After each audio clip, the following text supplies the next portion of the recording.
It's time for Pod of the Dead.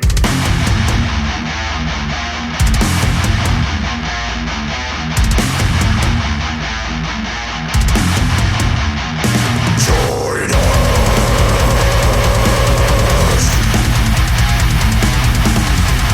And action.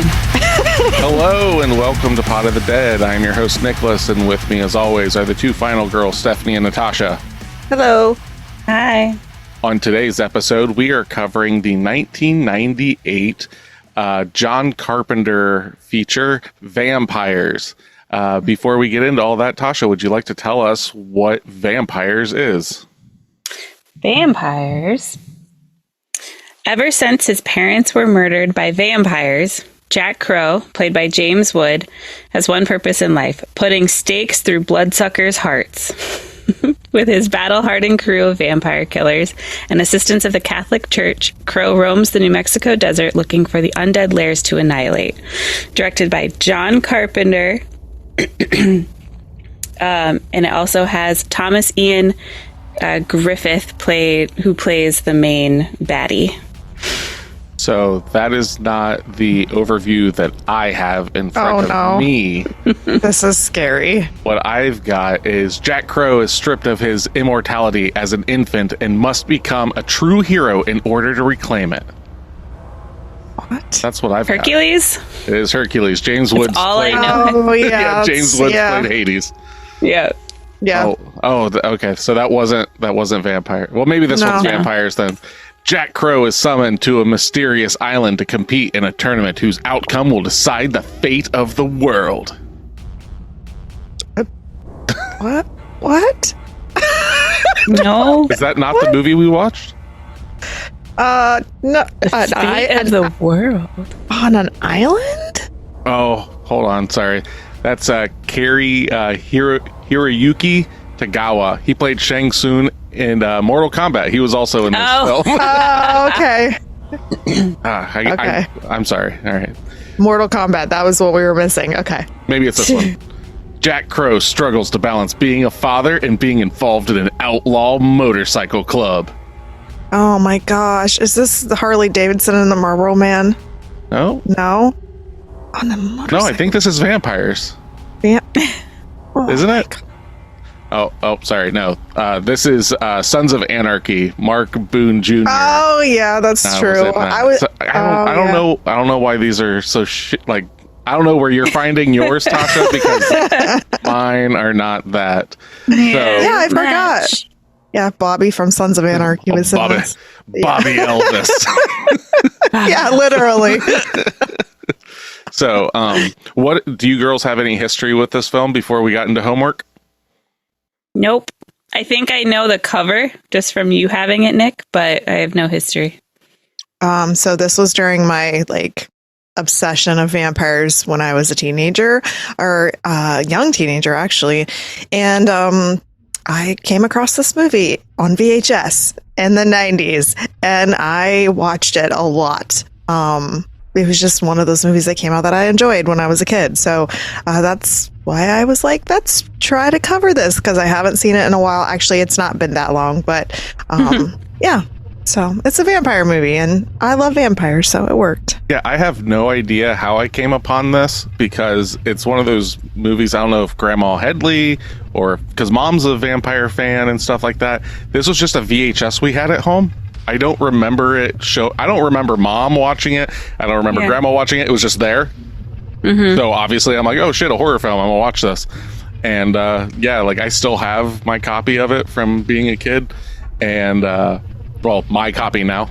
And 98, when I was going back to look at what horror films were coming out in 1998, I'm 90% sure I've seen every horror film that came out that year. Probably. So 98 for horror, you've got Blade, Bride of Chucky. Oh yeah. The Faculty. Oh, definitely. I Still Know What You Did Last Summer. Jesus. Okay. Urban Legend. Oh. Yeah. Halloween H2O. Yeah. Phantoms. Yep. The Psycho remake. I don't think I saw that one. And Ringu, the Japanese film the that, Japanese that version, made yeah. The Ring.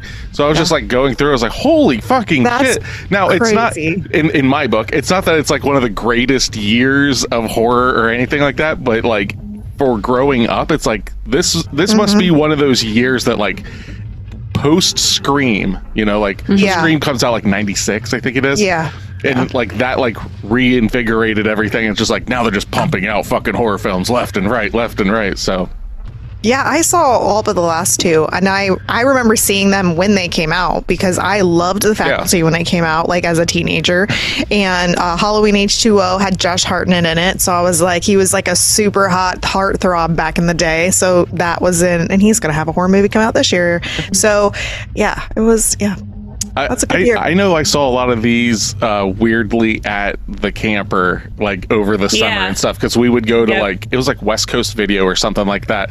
And mom and dad would go out on the pontoon boat or whatever and do everything. And then they would just drive us there and we just rent videos. And I would just rent whatever was the horror film of the day, you know? So was your camper movie thing also just like what Tasha's was in the house, like the little 13-inch screen with like the little built-in VHS player?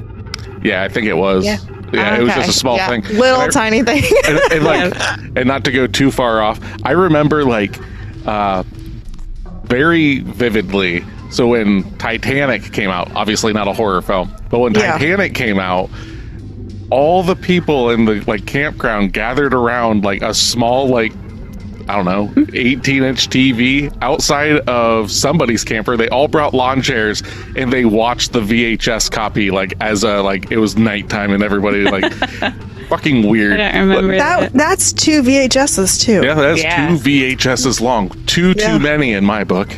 That movie's great. Stop it. In case you haven't seen Titanic, I'm going to ruin it for you. The boat sinks. But yeah, so this is our second John Carpenter film that we've covered. We did The Thing back, I think it was the first film for this year, and he's directed over 20 films. So this was his last quote unquote successful film.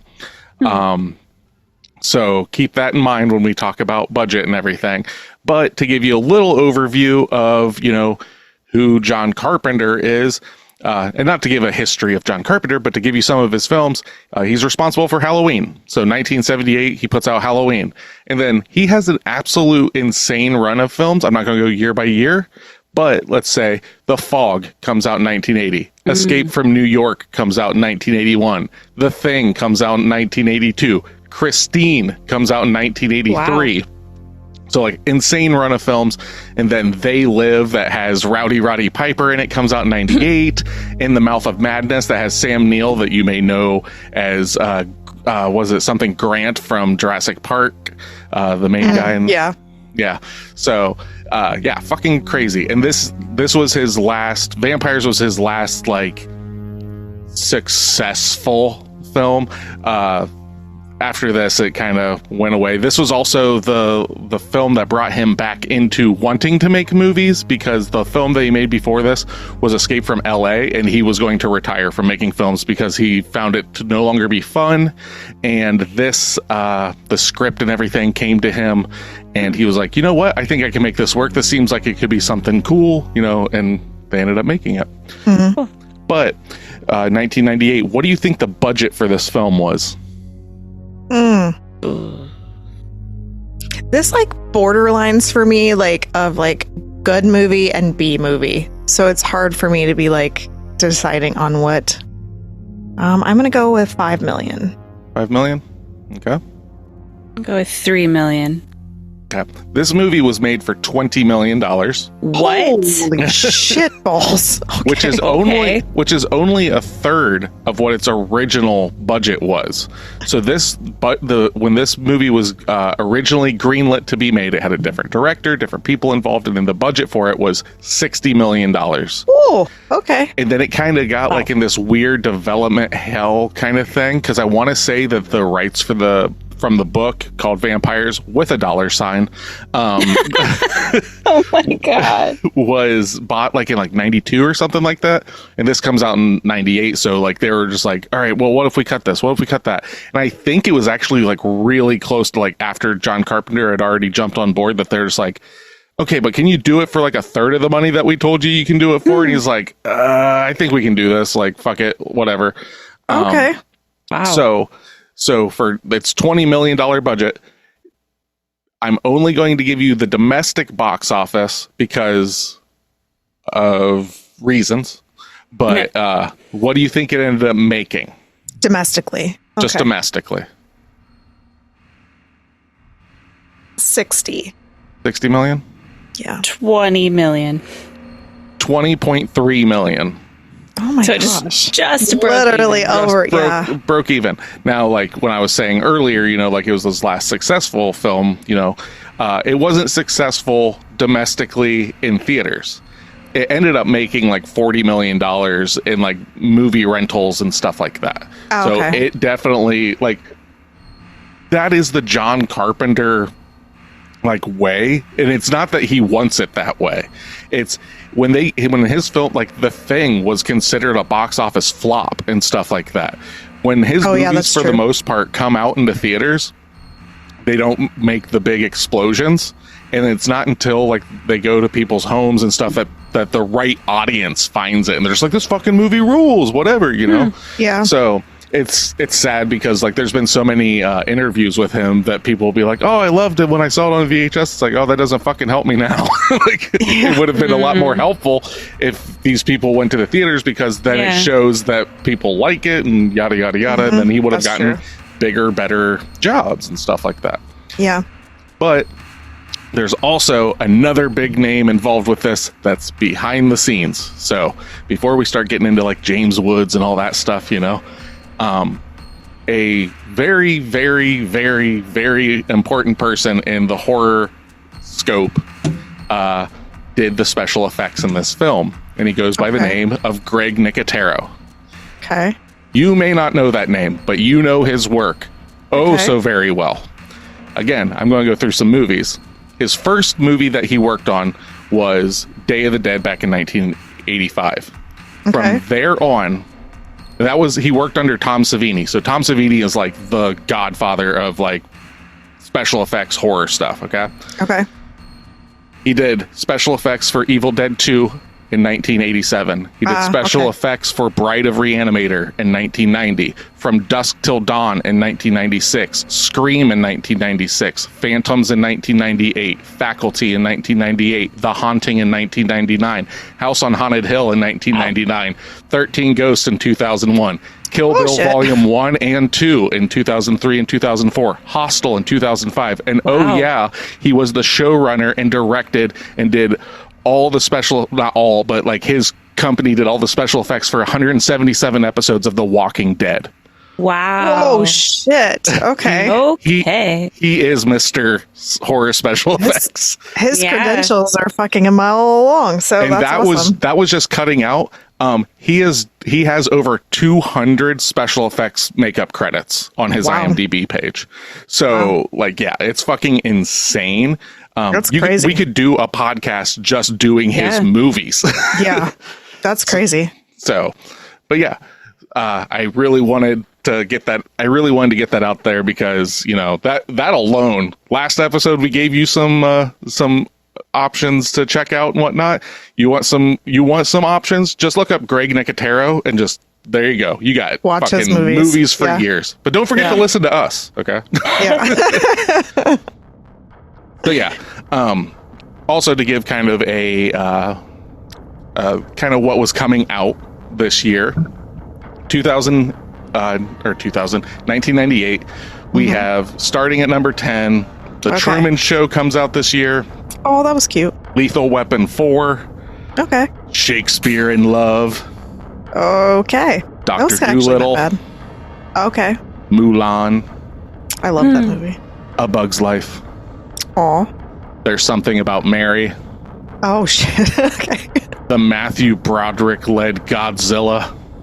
Okay. He had to start it that way. I think I missed that one. Oh, it's not good. You're good. Oh my gosh. The number 2 spot, which I'm surprised that this was number 2 and not number 1, Saving Private Ryan. Oh, yeah, that movie was phenomenal. Only to be beaten out by Bruce Willis. We just talked about this movie. Armageddon. Oh, yeah, we were talking about this last night. I watched, that was the second most watched movie I ever watched when I was a kid. So Armageddon almost made $100 million more than Saving Private Ryan. Wow. Yeah, that movie was so... I know a lot of people make fun of it now, but I loved it as a kid. I still love it, so... Well, it's easier to train drill guys to become astronauts than it is astronauts to be drill guys. Like the most that's like the whole thing. Like they actually say that in that movie. I know they do. It has Bruce Willis. I love him. I like Liv Tyler, especially in that movie, but it has Steve Buscemi in it and he's so funny. So yeah, it was good. So let's see here. I guess I got a little extra stuff before we start getting into spoiler territory and everything. But before we do that, if this is your first time listening to us, hello, how's it going? We are a horror film club, and by that we give out at the end of the episode, we give out homework for the next episode. So last week we gave out Vampires, so we watched it collectively and in anticipation for this episode. So hopefully if you watched it, you can then go into spoiler territory and not have the movie ruined. If you don't care about spoilers and stuff like that, you're more than welcome to stick around. But if you have not watched Vampires, it is available on Netflix, I believe it is right now. It's like an hour and 47 minutes. Your mileage may vary on it. I know, like, when I was looking at reviews to give you girls and stuff like that, I showed one to Steph that is the longest 1 out of 10 review I had ever seen, ever. It just kept going and going. This thing was 20 paragraphs easily. At least. Wow. Yeah. My hand started cramping, swiping on my phone to get to the end of it. But there's also people that fucking love this movie, and deservedly so. Like, this is definitely like the like quintessential idea in my head of like late 90s B flick. Like, kind of, yeah.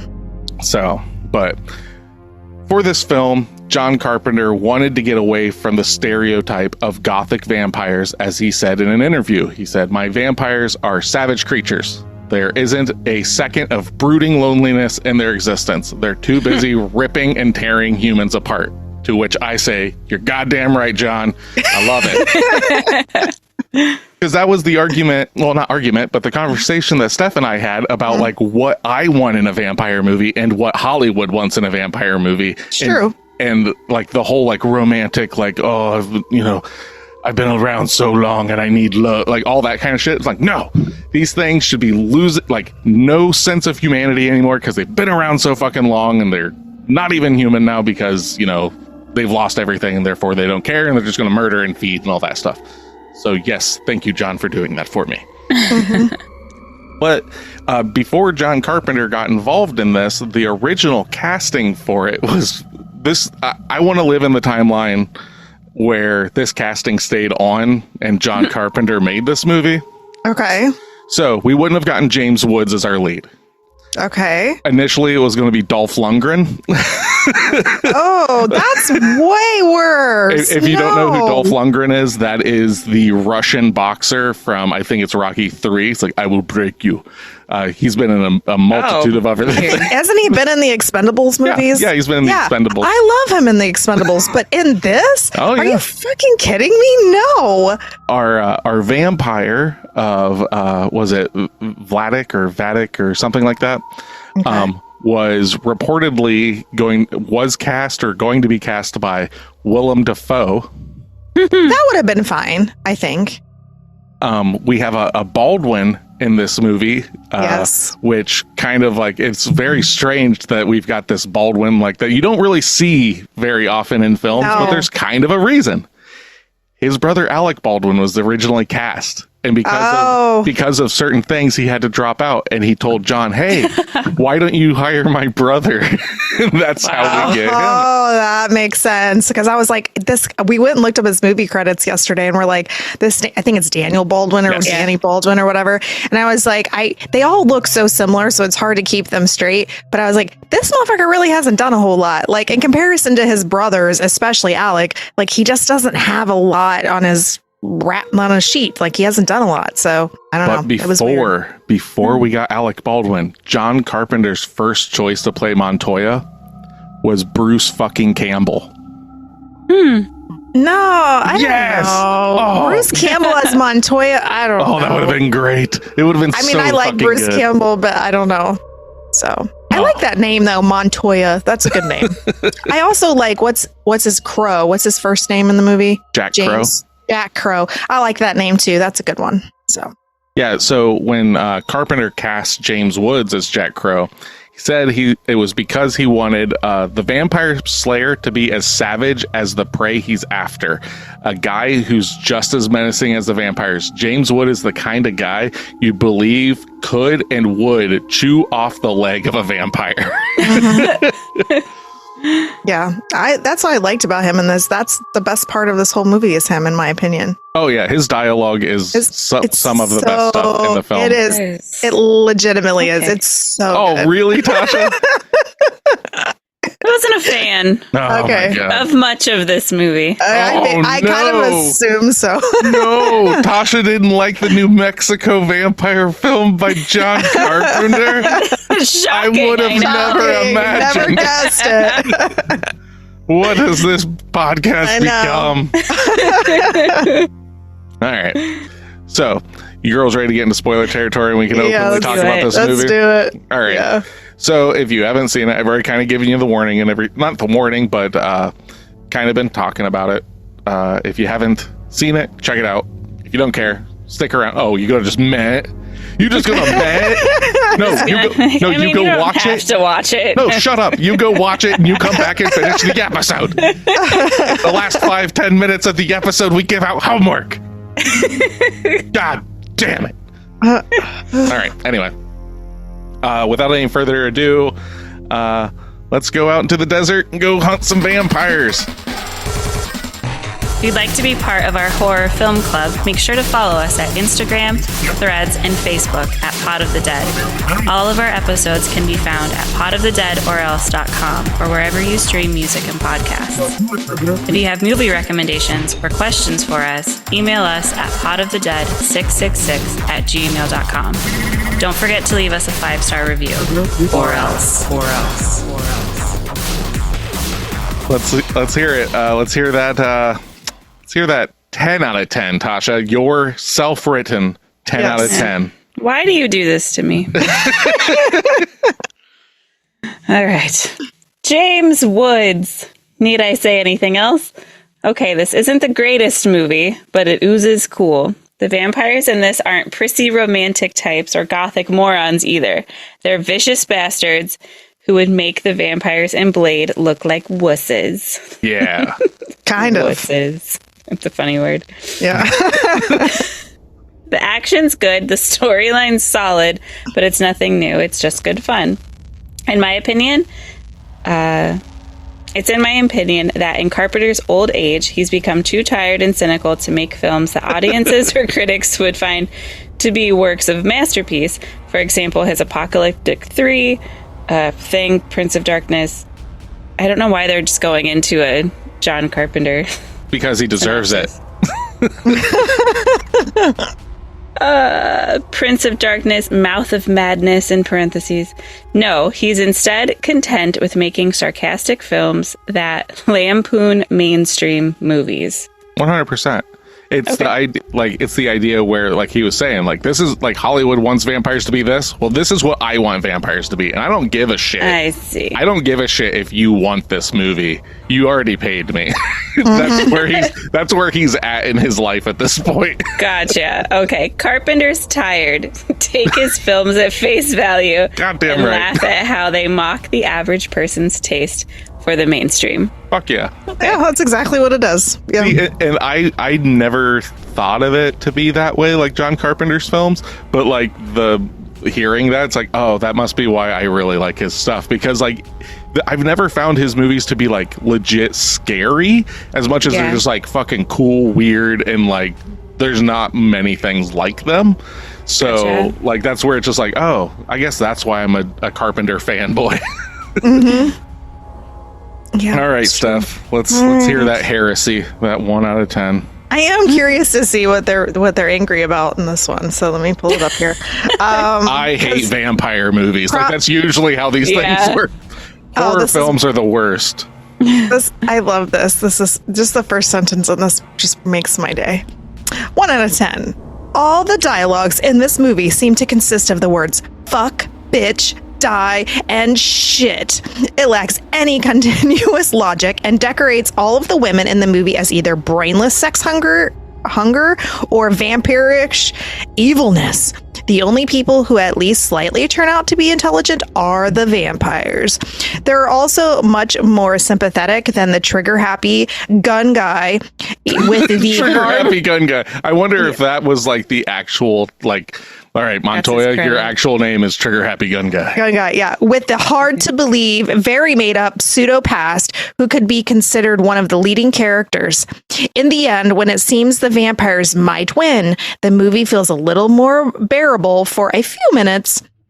But here comes another stupid, unrealistic twist, and soon we get a few more car crashes and explosions, and the good guys win. They're all trying so desperately to be cool, in quotation marks. You feel like watching a couple of really young teenagers hallucinating about horror movies. One time, Mr. Highest Vampire flies faster than a car on full speed. Then he somehow is unable to move a few steps sideways in less than 5 minutes. He gets downed by bullets, not caring or being hurt, but then he suddenly gets knocked out by one headshot, which even the lesser vampires seem to be able to easily survive. Well, it would be a fun B movie if it wasn't for the endless machismo talk. The acting, well, it's not that bad, I gotta say. Hold on. And the acting, well, it's not that bad, I gotta say. You really believe they are all idiots. I don't think they're idiots. I mean, come on, that's not very nice. Oh my gosh. I mean, it's not wrong. It is a B movie. It is cheesy in a lot of ways. It's not meant like, I don't take it as being like the super serious film. I think it's so over the top that it's supposed to be. Yeah. Like there's that layer of humor because it's so ridiculous. Everything's a caricature of what you think it should be. Like your vampire hunter. Like when James Woods' character is explaining to Father Adam about what vampires are, like that's like one of my favorite like lines in it and stuff, and it's so over the top, and it's literally John Carpenter saying how much he fucking hates gothic vampires and how these vampires, you know, like they're not a bunch of fucking slur hopping around in rented formal wear seducing everybody in sight with cheesy Eurotrash accents. All right, forget what you've seen in the movies. They don't turn into bats. Crosses don't work. Garlic, you want to try garlic? You can stand there with garlic around your neck and one of these buggers will bend you fucking over and take a walk straight up your strata chocolata while he's sucking the blood out of your neck. All right, and they don't sleep in coffins lined in taffeta. You want to kill one, you drive a wooden stake right through his fucking heart. Sunlight turns them into crispy critters. That is fucking amazing. And this is sitting in a damn van just saying all this, and he's like, listen here, motherfucker. And I just love his character in this movie. He is like the like they said, the machismo in his like personality and his character is so over the top, but that's the point of it. It's so funny. Like the whole movie, this is a comfort watch for me, not because it's some great like over the top amazing movie. It's just because you watch it, you get vampires, you get some kills, you get some decent gore, and then you get like fucking the best over the top, most ridiculous fucking dialogue ever. And I just love it and honestly, this movie would not be the same without James Wood expecting his delivery. Oh my God. It's so insane. And I can see why like Tasha or the people with the 1 star were like, this is stupid as shit. Yeah. It's not supposed to be serious. Like, Yeah. It's supposed to be stupid. And the only thing about this movie after watching it for so long, after seeing it so many times over the years, there is a lot of like, and they're not wrong in this, where they don't really like women. That's what it comes across as in a weird way. One thing though is like basic, unless they're the vampires, which they get nothing, right?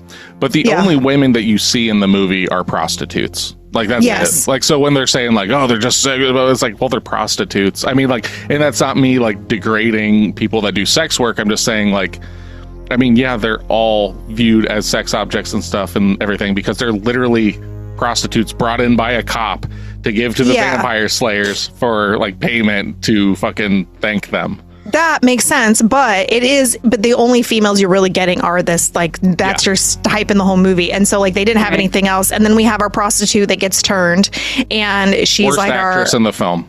I didn't think she was that bad. I can't stand her. I know you don't like her. What did you think of her, Tasha? I liked her better than Daniel Baldwin. Yeah. As Montoya with Daniel Baldwin, he was my least favorite character in this, is because it's like, here, let me beat you up and slap you around just because I can. This is the America Republicans one, okay? Yeah, and that's trying to like cauterize his bite wound with a fucking lighter. Like, when you talked about like trying to be quote cool, that's what I was telling Drew as we were watching it. I was like, this is the guy that's like in the friend group that's just trying so hard. He's such a badass. Yeah. He reminds me of the kids from school that would take like the staplers and staple their arm and be like, I'm so cool. It was the what I'm doing. You unlocked a memory. Yeah, exactly. That's exactly what it reminds me of. I don't like his acting's like, I think his acting's fine. I think his character is the dumb part. Like, it's just over the top. Like, he shoots he gets bit in the neck and blood's like everywhere and she's like pouring it out of her mouth, but somehow he can still walk. Like, that in itself is so funny and stupid. And then he like uses a gun, shoots and then shoves it against his neck. And I'm like, it's ridiculous. Why are we doing this twice in a movie? That's the scene I remember as a kid being like, what a badass. Yeah. Because I had no frame of reference of like how anything works. So he just like puts this fucking machine gun up. I'm just like, oh yeah, fucking get it, man. That's ridiculous. It is ridiculous. I mean, he's just there for like entertainment value. That's what I like him for. But yeah, his misogyny in this is weird in a sense, because it's like, let me slap you around and treat you like shit. And then like, it's just weird. Like, I understand knocking her out because she was like going crazy on him, but like the rest of the stuff was just very uncalled for. And but yeah, other than that, like, it was I didn't. And then they did have a slur in this movie, which I wasn't the biggest fan of. I never am. I mean, we've watched a couple movies. Well, it happened to be another vampire movie we watched that also had a slur in it too. But yeah. But other than that, James Wood, his delivery is amazing. You know, a lot of dick references and boner references in this film that make me laugh every single time. I don't know why, but like when Jack Crow's like talking to Valek and stuff, and he's like, "Let me just ask you one thing. After 600 years, how's that dick working? Pretty good." It's just like out of fucking nowhere. Like, you are literally like face to face with like, in this universe, the most powerful evil thing, and you're taking like dick pot shots at it. He is the whole time. And then like, but it's also with Padre is what he ends up calling him. But like, he the same thing with him. He's like, does killing them give you a wood? And the whole time I'm just laughing. I'm like, this is so fucking stupid, but so funny. When I was kicking your ass, you get a little mahogany down there. Yeah. And then at the end of the movie, and he's like, yeah, I got whatever. And he's like calling off fucking wood names. And I was like, yep. He's like, how about a little bit of this? And it's another wood name. And I was like, you guys are so fucking stupid. But it did end the movie on a light, like, ha ha ha, funny moment. And then we just kind of went off into the sunset. Not really. Yeah, but like there was the end of the film, like, so when you find out that Montoya's been bit and everything, and him and Jack Crow are like having a little conversation. I really like that bit. Like, that's probably some of the best like character like part, is when he's like, how long has it been since you've been bit? And he's like, 2 days, you know. And he's like, and I still covered your ass for those 2 days. And he's like, all right, I'll give you 2 days, but I will hunt you down. I will find you and I will kill you and I will kill her. And it's like, that really shows like the weird bromance in this film of those two, and that it's like, you know what? Yeah, I appreciate that, but I gotta fucking do my job and I'm going to fucking kill you. And I love that about like how this movie ties itself up. Yeah, we haven't gotten into the rest of the film and stuff like that, but like there are those little pockets in here that like I don't really see in other vampire movies. Like I love the over the top machismo talk. Like I think it's fucking hilarious. Not that as an adult, as a kid, I was like, "This is badass." Yes, this is what guys are like, right? Yeah. Like fucking Jack Crow, like riding a fucking vampire, shooting it in the face, just like die, fucker, die. Like, all that shit. I'm like, yeah, fucking get it. But the way it ties itself up, you know, they kill the guy and everything. You find out that the friends turned, and he's like, all right, man, I'll see your ass in the sequel. Is kind of how it feels. It's like, all right, hell yeah, like I'm down for this. Yeah. So Tasha, you tend to think that movies are too bloody or too gory, but you love face smashing. There's a line. What was your take on the gore in this film?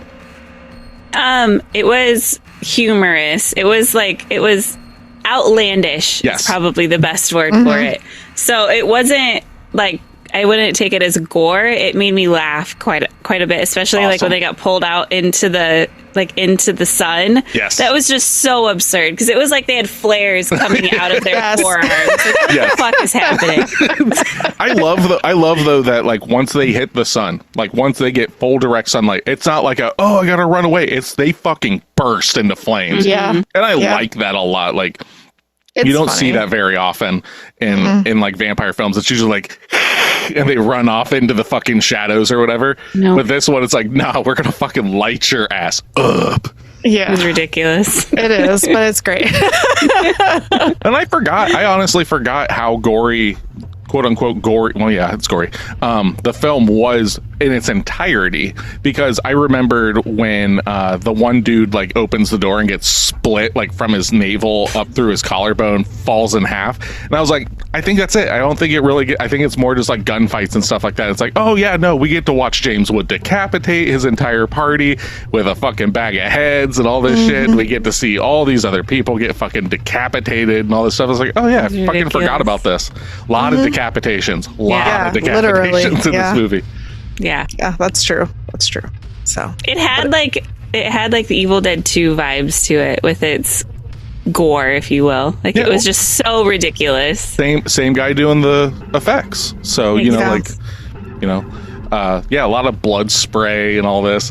One of my favorite scenes in this movie, and it's not because it's amazing, it's how fucking outlandish it is when James Wood comes in and sees Valek and his crossbow. For some reason, the most insane crossbow you've ever seen. He sees this across the room. He's like, oh, I gotta run and get it. He's running, shooting, and like dives to go get it, and just crushes into a fucking dresser, falls over. You literally just hear him hit the ground, just go like, oh shit. It's like complete, like, this guy is supposed to be the most fearsome vampire killer in the world. It's just like, oh god damn it. Yep. I think his character is one of those things that a lot of people can relate with, in the sense of like, he's just like your average guy that decides he wants to go kill a bunch of bloodsuckers, and he's like, fuck this. And then he's just got all, and he's just done this his whole life, because his backstory is really fucking cheesy. It's so stupid. His backstory is the backstory of every character in late 90s films. Yeah. So you can go ahead and give the backstory. Yeah, so somebody broke it. I can't even remember all of it. You have to tell me, because it's something about his dad got turned or something, and then he like killed his mom or bit his mom or whatever, and I had to kill my dad, and that was the whole story. That was literally it. Now it's revenge. The thing happened to me when I was young, and now I'm an adult and I do this. And then after this movie, we watched the original Twister, and that's Helen Hunt's exact same thing. A fucking Twister came and killed my dad, and now I'm taking revenge against the Twisters. Weather? Yeah. I'm gonna fight God. Yeah. It kind of is. I mean, that is like the very like storyline. It's like I got scarred as a child, and now this is what I'm going to focus on in my adult life. That's the late 90s, like color by numbers. Like, all right, so what's our person's back? Well, they're fighting this monster. So what's the backstory? They dealt with that monster when they were a kid. Okay, cool. Now let's go on. You don't need anything else.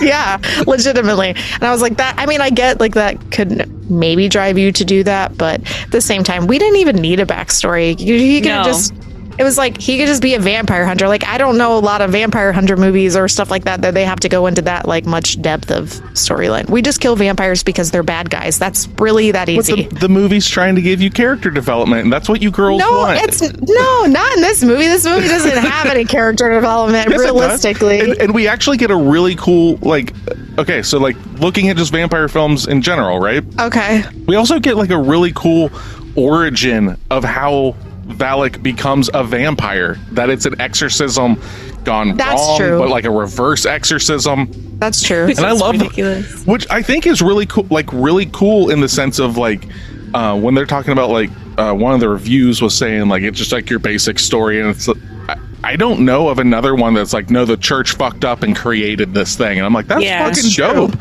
I really like that. Like, instead of it just being like, cursed for millennia, all this stuff or whatever. Yeah. It's like, no, this is what fucking happened. So we're led to believe that Valek is like the first vampire, which is cool. Yeah. Like, I like that. Mm-hmm.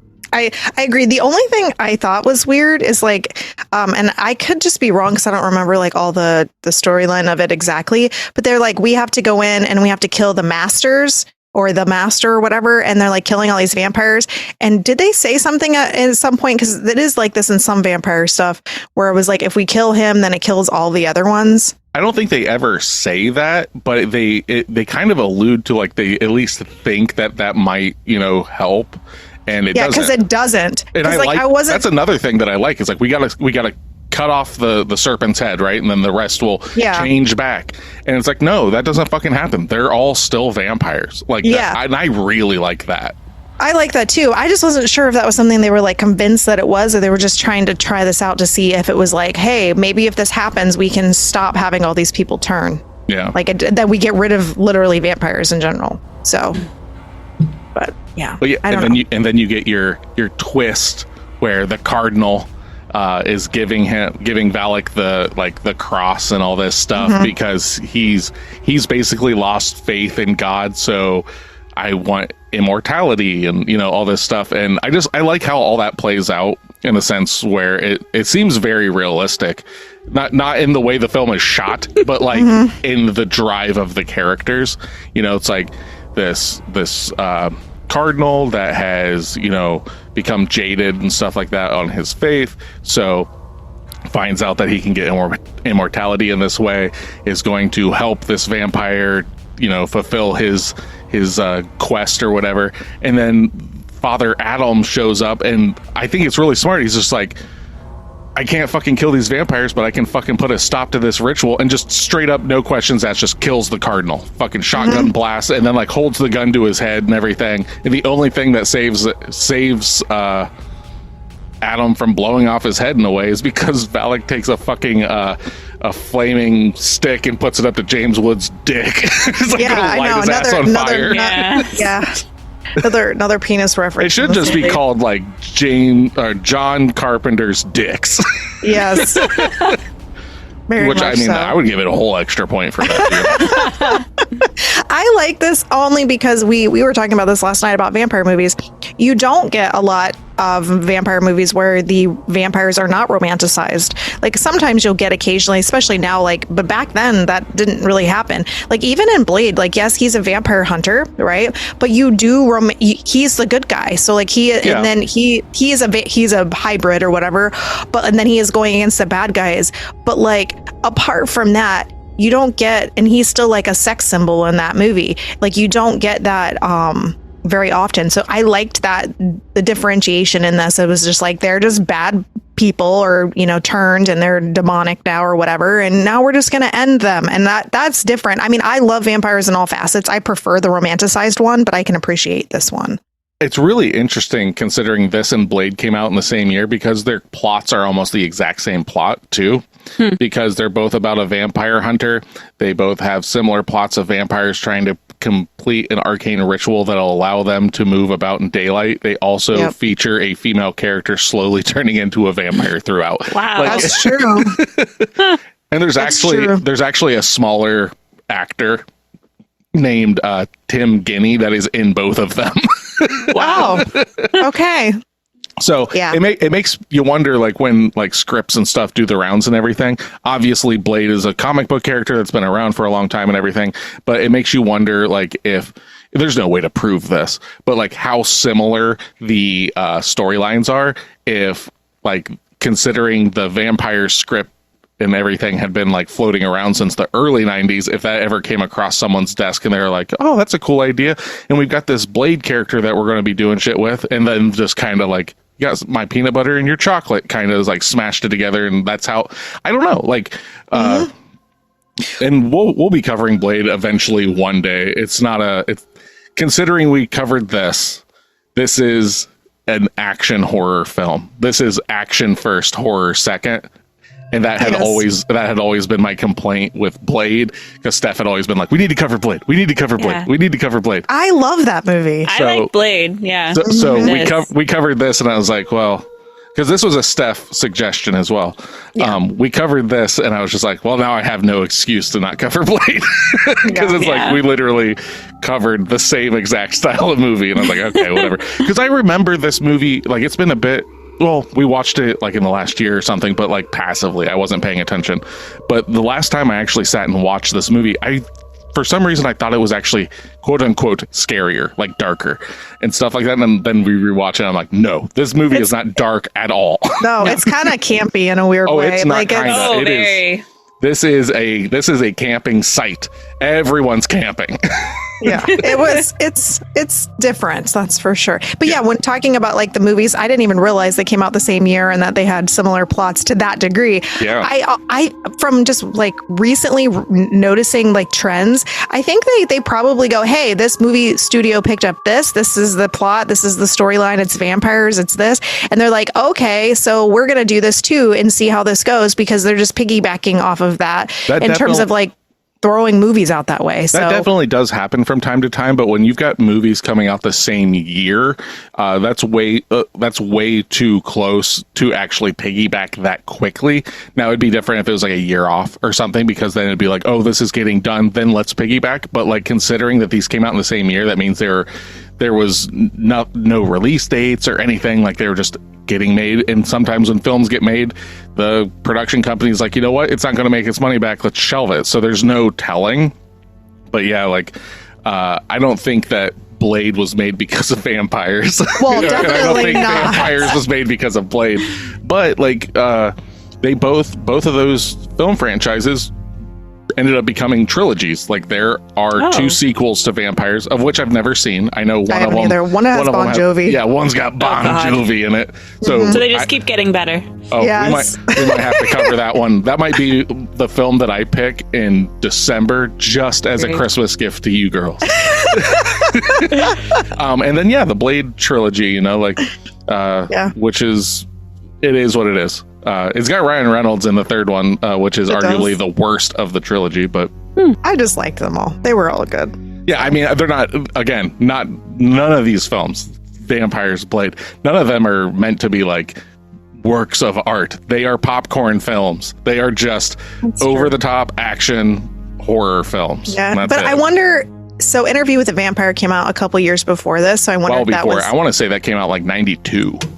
Did it? Okay, I'm gonna look it up. It was, because I'm wondering if that was what created the influx of like vampires. Films? Yeah. Well, you had a lot of vampire films in the 80s. Like The Lost Boys is like the one that fucking blew everything up, and from there you've got like Fright Night and all this stuff. You know, Fright Night might even. I don't have it in front of me. That might predate Lost Boys or in that same. Interview with the Vampire came out in 94. 94. Okay. You said Fright Night. The Fright original? Night, yeah, that was like 88. It's from 85. Okay. And then The Lost Boys came out. It came out in 87. Okay, so Fright Night, because Fright Night feels older in just the way like it's done and everything. But yeah, The Lost Boys. Oh, yeah, I love that movie. Lost Boys is probably the. I don't even remember watching it, so I know I've seen it, but it's been maybe one. I think I've seen it once. Are you ready for a 10-minute saxophone solo. Big muscle bound saxophone man on the beach. Oh baby. Oh my gosh. We'll cover that. We should, because I want to see it. I think it's on the list for this year, and if not, I can always push it up. I have that power. Good one. So you girls want to get into your reviews of it, or do you have anything else you'd like to talk about? That super in-depth plot, character building. So good. Yeah. Good. Well, yeah. here's something that I would like before we get into all that is what is it? If anybody could fill me in on this, what is it about like New Mexico, Southwest, and vampires that works so well? Or like it seems like a lot of vampire films get put there, like From Dusk Till Dawn, all that stuff, like sand and vampires seem to be like this like weird marriage that's happened in the 90s. And I like it, even though I think that the Southwest would be the last place I'd want to go as a vampire, because if it's not getting a lot of rain, that means you're not getting a lot of clouds. That means, like it's gonna be sunny as fuck. Yeah. There's a lot of caves. I guess. Maybe that's they're just living in caves. Maybe they can bury themselves in the sand easier. And I did like that, the whole thing where there's no coffins and they literally just bury themselves in the dirt. I like that, because it's like there's no such thing as like, oh, we got to get them in their lair kind of thing. There is nests, and I like that. Like maybe they're like reptiles now that they're dead and they need warmth, and so they're gonna live in places that are warm. I have no fucking clue. I'm just pulling something out of my ass, maybe. So. All right. So they're lizards, yes. Yeah. Goddamn lizard vampires. All right. I'll give my review first. Okay. All right. So this movie gets a lot of nostalgia points for me. I grew up loving this movie. Like it's weird. Like it's one of those movies that I think that everybody watched, and it doesn't seem like it. No. And I'm just like, what? You haven't seen John Carpenter's Vampires acting like it's Citizen Kane or some shit like that? I'm just like, are you serious? You haven't seen that? I'm sorry to anybody that watched it and had Tasha's response to it. Well, not really sorry. I mean, I didn't force you at gunpoint, or maybe I did. But yeah, I really like John Carpenter's stuff. I like his spin on stuff. Like I want them to make a new version of this, or like a television series of this, that it's like a vampire hunter crew that's just a bunch of fucking dudes hunting vampires, and they're fucking like, I think Steph, when I was telling you about it and stuff, you were like, basically The Walking Dead but vampires. I was like, yeah, that'd be fucking dope. Like I would watch the fuck out of that. My reason for not liking vampire movies and stuff is because they're basically Underworld or Twilight or Interview with a Vampire, which I like Interview with a Vampire, but I don't want everything to be that. This to me is a breath of fresh air, where it's just like, literally, you think you know vampires, these are just rabid dogs. And I'm like, fuck yeah. Like the other vampire movie that comes to mind that reminds me of this, with just vampires being savage, is 30 Days a Night, which is another vampire movie that I really like. I Am Legend. I don't like that because I don't like Will Smith. I know, but that movie is exactly that way too. But they're super overly CGI'd, and I can't get over that. Like, they look bad. I like that movie. Anyway, James Woods, I only know him from 3 movies, realistically. This, Hercules, and then David Cronenberg's Videodrome, which was in the 80s, which is like a surrealist nightmare body horror kind of horror film that we'll cover one day. But it's not James Woods like he is in this film. It's, it's not him fucking making dick jokes and fucking shooting vampires riding out into the sun. All that being said, this has a late night drive-in B-movie quality to it that I am here for. And because of all that, I think I've really been fighting myself on this one. Are we going to guess what you're going to rate it? Yeah, go ahead. I'm going to guess you're going to give it a 7.5. Damn. What do you think, Tasha? A 6.75. Okay. I'm giving it a 6. Oh, okay. I'm giving it a 6. Reason... No, I'm giving it a 6.5. Never mind. I'm giving it a 6.5. I was fighting myself, but it's just like, no, I love this. I could watch this anytime. 6.5. I think this is the first time I've ever said my score, and then they're like, no, we're gonna bump it up. Yeah. Because there's so many quotable lines in this. Is it a great movie? No. The nostalgia though, like, because that's the thing. Like, I kind of forgot about my nostalgia for it, and like, yeah, this movie is fun. That's my thing. This movie is just great. Fun. So yeah. Okay. And it's got Greg Nicotero doing the special effects, which, I mean, they fucking look great. Every time someone's getting their fucking head chopped off or split in half and everything like that, super good. I'm all about that. So, all right. You're ridiculous. All right, Tasha, what do you got? All right. Well, I don't have nostalgia points for this movie. 10 out of 10. This and Midsummer. Those are the two films. You were way off.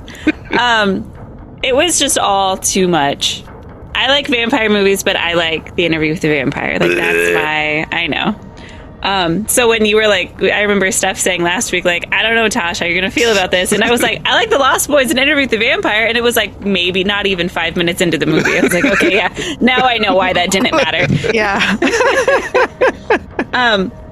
The acting was too much. The props looked so proppy. Oh. Like, the town looked like a soundstage. There was just a lot to it that I didn't care for. Oh, it was hard to watch. She's giving it a 10, guys. I couldn't... and, like, I understand, like, they were playing the roles, but I couldn't stand the acting of either of the two guys. Especially Montoya, is that his name? Yeah. Anytime he was on camera, it just drove me insane. Like, whoo, he's so hot. It's just driving me insane. The whole side story of him like falling in love with the vampire, that's the worst woman part that of the was movie. turning, that was stupid. There was just, it's not my jam. I don't plan on watching it again. Okay. I'm giving it Nope. solid. Wait. Oh, okay. We got to guess what you're I rating think she's it. giving it a that's 4. right. I'm guessing the same thing. It's a 3. Oh, Okay. Yeah, it's no bueno. Still higher than Buffy. it's a stake to my heart. Yeah, this and Buffy are the only 2 vampire films we've covered. Yeah. And Tasha hasn't liked either one of them. I don't know. No. Like, there's I'm something starting to realize I don't like vampire movies. Apparently Well, there's not. something really strange about this. It's like, we've only covered this and Buffy as our vampire movies, which most vampire film fans would just be like, why the fuck haven't you covered X, Y, and Z? And then we covered this John Carpenter film before we ever covered, like, Halloween or anything like that. But why are you covering this? I'm like, because, fuck you, that's why. Okay. So, my turn, I guess. This isn't a great film. I'm never going to say it's a great film. It's just a movie you can watch and be entertained and just laugh and it's just fucking over the top ridiculous. The gore for me, if you never watched it, you'd be like, yeah, it's a little gory. To me, like I've said a million times before on this podcast, it doesn't register to me, but it's entertaining. And other than Montoya's character, he is very cringy. And I don't like him. I think the woman acts fine in the movie. I actually think because most of her acting is actually without dialogue, she does a good job. Considering she has to pretend that she's seeing visions from another fucking vampire and all the stuff that she has to do. So I liked that part of her. Cause Nick was over here, but like, I hate the way she acts, and I'm like, all right, I'm gonna pay a little bit more attention to her to see my perspective of it. I thought she did really good in comparison to what she had offered, and especially compared to our fucking Montoya character, which is just acting should be at like a 6 and he's at like a 10, and it's so good. It's not just cauterize the neck. Ridiculous. I can't be okay with that. I don't care for him as a character, and I did think that the younger whatever he Father Adam. That's it. Yeah, him. I liked him. He was like this like cute little guy, like, oh, I just new into all of this, and now he's a bloodthirsty killer for vampires at the end of the movie, which is always fun. And then our vampire was actually pretty decent. Like, I thought he represented vampires pretty well in comparison to like the stereotype, so I liked that. And his acting was okay. I don't think it was like the best, but I think it was decent. And then obviously this movie would never be the same if it wasn't for James Woods, because he was fucking amazing in this movie. Good. I love him in this. His delivery is amazing. Here's the weird thing about it, and I was telling Nick about this last night, is that he looked like that hairstyle was like a very like quintessential 90s hairstyle. My dad had it. My stepdad had it. And then he kind of looks like my stepdad. So it was like weird in that essence of watching it. But I don't know. There was just something about his character that I really like about this movie. So what do you guys think I'm going to rate it? I think you're going to give it a 9.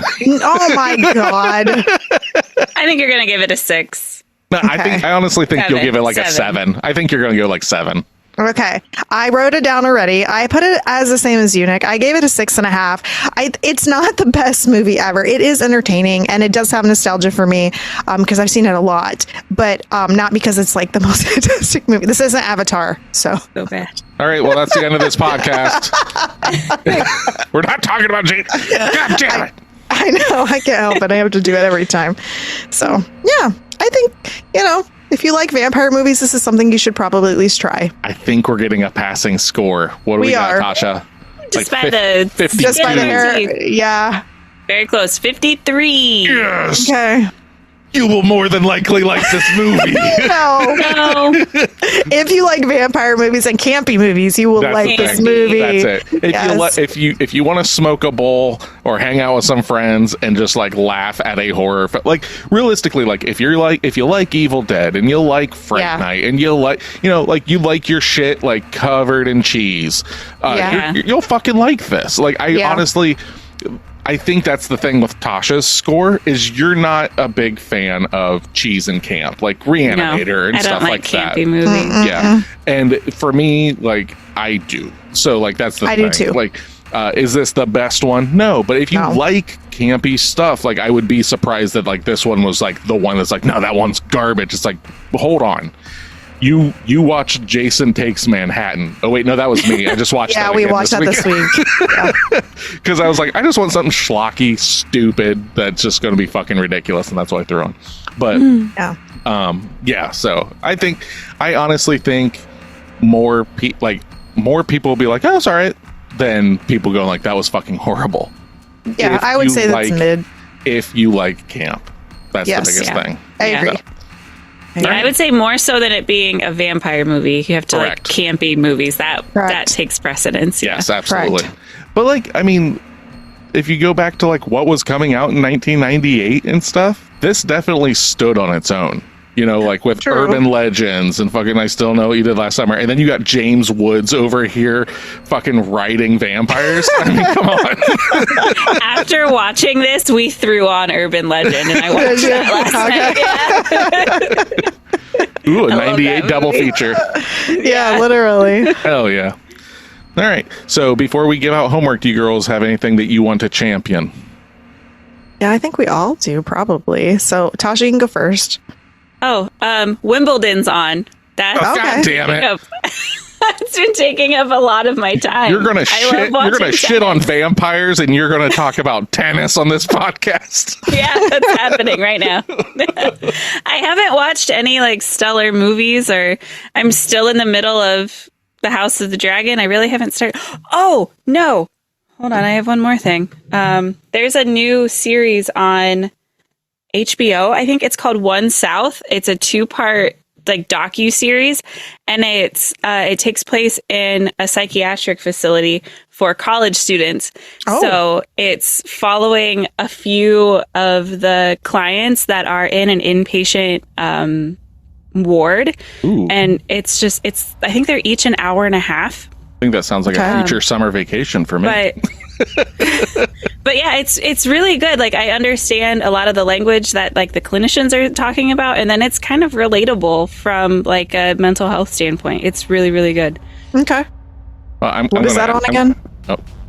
I want to say HBO. I'll circle back just to double check. I just want to make sure I heard right. Did you say clinicians? Yeah. Okay, that's a new word to me. I'm learning something every day. Is that a person that works at a clinic? Yeah. Okay. All right. I did not know. Like a practicing like psychologist could be considered a clinician. Okay. I had a clinician that this was going to happen. That's premonition, Nick. They're not the same thing. Okay. Is that all you got, Tasha? Yeah, that's what I got. Okay. Do you want to go or do you want me to go, honey? You go. Okay. I have a quite a few things, but I'm only going to talk on... It's hard. I'm going to leave one of them for Nick because I know what he's going to talk about. So I'm going to talk about 3 different things, and I'm going to try to not make them super long. How many of them have tentacles? None, but one of them has monsters. Okay. Woo. So, but they're all digital, we watch them on TV. So anyway, okay. Where do I want to start here? So we went and watched the new Quiet Place. One day, that's what it's called. Day one, whatever the fuck. You are it's having called. the hardest time figuring this out. It's the easiest title. I don't know why. I can never get it right. What is it called? It's literally the first day. It's called Day One. Yeah, I know. I'm terrible at this. Anyway, that movie we went and saw last Thursday with Wes, and I really liked the movie. If you liked A Quiet Place, we've covered it. You can go back and listen to our episode on that. I liked it better than all the other ones. So I thought it was really good. It made me cry. It was a really good plot. There's a cat in the movie that you follow and as well, and that's the best character in the movie. Like, you're literally cheering for this cat through this whole fucking movie. It is so good. And it was just really well made. And it's not, Nick joked like that, A Quiet Place is supposed to be quiet, not silent. And this movie does a really good job where it's just quiet. It's not silent. And they definitely, did better, I think, in just overall production of this movie compared to the previous one. So that one would be one of my suggestions. I watched the new Godzilla and Kong New Empire on, I think it's on Max or Netflix or Prime or something. One of those, Max. Okay. I watched that last night. Literally yesterday was like vampires. Then we watched Twister. And then I was like, I'm going to throw on this. Like, it was a movie heavy, like, weekend, or actually week kind of. Yeah. And I watched it last night. I liked Kong and Godzilla versus Kong. So I was like, I'm excited to see this. Oh, it was so good. It was so good. I fucking loved this movie. Yeah. Now you have to be into like big, giant monsters. And what are you shaking your head for, honey? You like this, Tasha? I did. She yeah. did. Ryan and I saw it in theaters. I was surprised with how good it was. Yeah, she talked about it on here once, and she's like, yeah, if you like monster movies, you would like this. And it is so good. I have a hard time seeing you watch vampires and shitting on it, but then watching this and being like, no, it's good. Like, it was the same. So good. They're both garbage films. No, they are not. Maybe it's because the monsters are bigger in Godzilla. Well, it's just like junk food. Like, they're just junk food movies. So. Oh my God. Yeah, no, I liked it. It had really good plot. And I really liked the storyline, and obviously got big monsters, and I love Kong, so that was really good. I'm more of a Kong fan than a Godzilla fan, so that was great.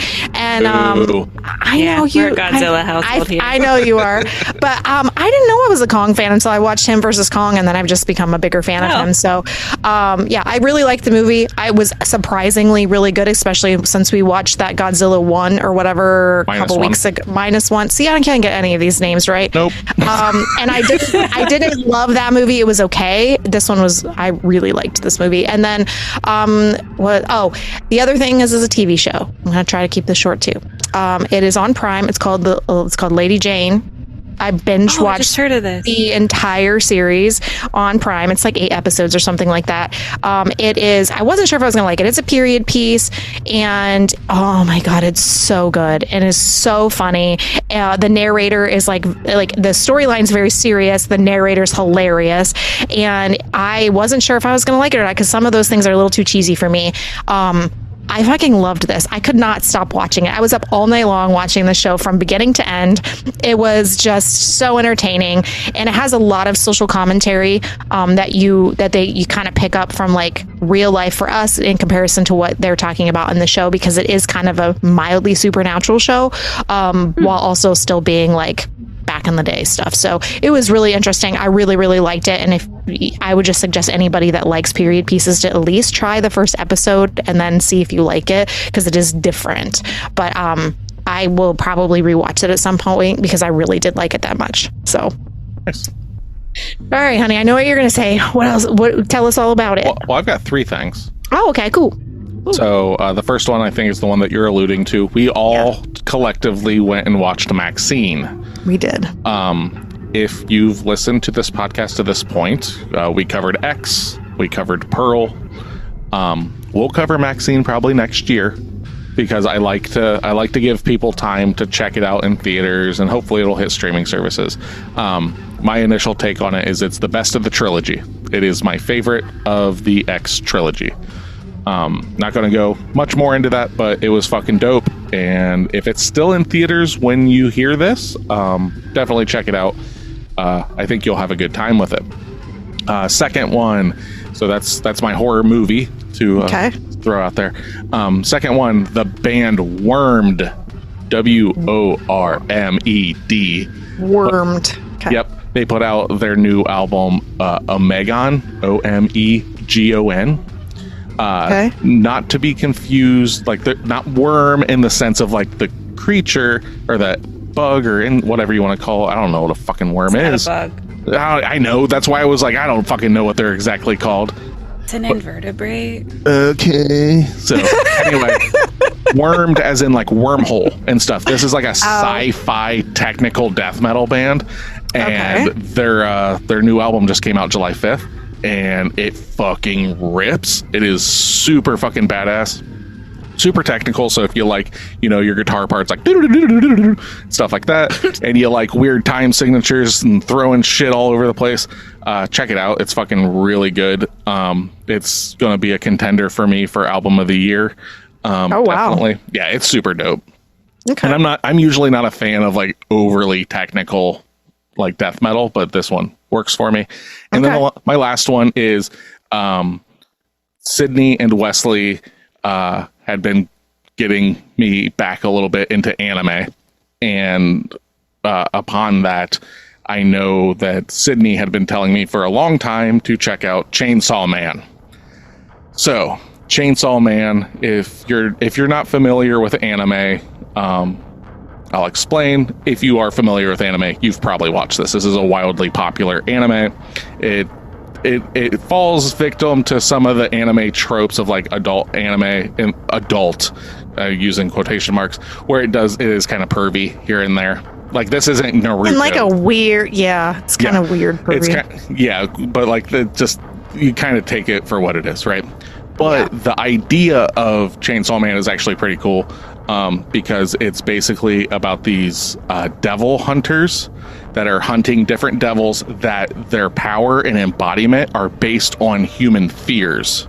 So the devil of like the big bad in it is the gun devil, because so many people are afraid of gun violence and stuff like that.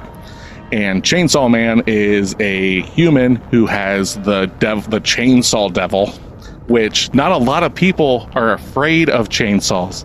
So the chainsaw devil is this little orange dog with a little chainsaw coming off of his head. He ends up becoming one with him and everything, and it's a super cute. I think his name's like Puchito or something like that. He's super adorable and all this stuff. But when our protagonist gets it in him and stuff, it is just gore-soaked violence. Like his head is a massive chainsaw. He's got chainsaws for arms, and he's just fighting these other fucking devils. That it's so fucking rad. Like it's literally just, if you like vampires and you just want more violence, check out Chainsaw Man. It was dope. I'm not like the biggest anime fan, but I go through my spurts. And this one I got through it like in a week. So it was dope. There were plenty of times though, like I was watching it with Sydney and everything, and like something would happen, and I'd like look at her, I'm like, what the fuck are you making me watch? She's like, you just got to get past the pervy stuff, Dad. Like, what the fuck? It is weird. Yeah, but I really liked it. I'm looking forward to a second season eventually, because it leaves itself open to that. But yeah, so there you go. Maxine's dope. Wormed, dope. Chainsaw Man, dope. There you go. Yes. Okay. All right, time for homework. If you stuck around this long and you need a new movie to watch, we're going back to the 80s. Oh, no. This is going to be a first watch for all of us.